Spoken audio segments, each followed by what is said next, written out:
So races are coming back. We're super excited to have all of our runners getting out there. But I want to talk to you guys about how do you run even splits? How do you run a nice controlled race and not blow up and end up going into the pain cave too early? You can hear an airplane going overhead. I'm actually on vacation right now, but I got an email that came through that asked about race paces and how to maintain a good pace. So we're going to go live, talk to you guys about even split running and how to make it happen. My name is Steve Gonzer, physical therapist with Run Smart. We help runners run faster, train smarter, get back to running faster. If you're interested in our help, training, running, getting stronger, fixing imbalances, go to tryrunsmart.com with a link in this post. But the main video today is going to talk about those race flaws that a lot of people do. So let's talk about that, and let me know, are you racing this summer, this spring? Let me know where you guys are racing in the comments. I'm interested to see where everyone's up to. And for me right now, just running consistently. Right now I'm running in Florida, so like this eye is swollen shut because sweat's getting in there and I'm not used to the drier air, so it's going well. Not really. All right, so this is gonna be really kind of, this is what I'm gonna do. You can see me in the screen here, but I wanna talk to you guys about like start to finish.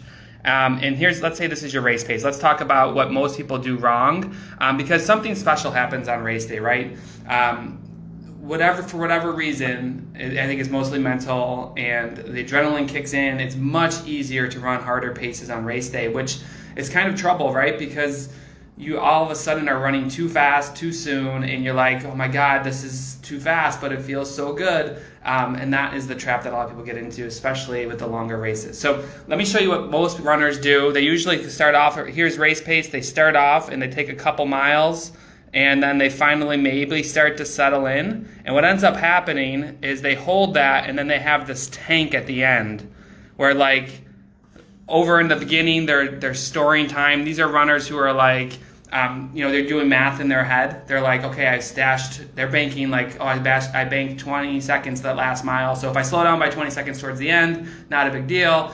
Never bank your paces. You want to have that even splits. So what we want to see is that you're not going out too hard trying to settle in, because that always ends up with that happening. What we want to see, and this says flat courses up here, you can ignore that right now. I'm going to talk about flat courses and hilly courses. But when we're looking at traditionally what we'd like to see is we'd like to see runners go out at race pace, and then what's going to happen is you're going to reach a point. So if you go out at race pace, you're going to reach a point where race pace feels a lot harder because you've done what you're supposed to do. And in the best case scenario, it is very hard to even split a race. What you're actually looking for is to get as close as possible, truthfully. Now, there's some tricks you can do in your run form to make it a lot easier. There's some things you can do in your training to make those last 25% of a race easier and able to hang on. But this is what we'd like to see. Like, I would call this a successful race from start to finish, is if you get to that point where you've started off, you've done race pace through, and you get to this point here, and a little bit of tailing, either speeding up, maintaining, which that really never happens. Usually you either speed up or you do one of these and you slow down a bit. This tailing off is okay. What we don't want to see is, like you cramp up, you spasm, you end up walking and having to stretch on the curb somewhere. So a successful race does allow for some tailing, either speeding up, staying the same, or slowing down a little bit.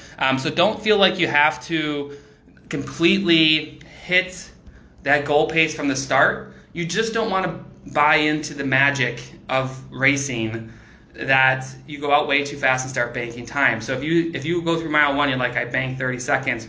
You need to, I would tell you just to give it back on the next mile, truthfully, because it's going to end up coming back in spades later on, and you're going to be 90 seconds or cramping or even more. So I want to talk about hilly courses too, because that makes a difference, right? Because you're going to be changing your paces throughout. And hilly courses like Boston, where it's hilly on the front end and then flattens out, or it's downhill on the front end and then it's hilly in the last 20%, and then it's downhill again for the last 5K or 5 miles. So let's talk about hilly courses and how you can maintain even paces on that, because it's a little bit more challenging. By the way, if you want some help with your running, you want to get over injury, you want to run healthier, be sure to check out the link in this post or check out the Run Smart app.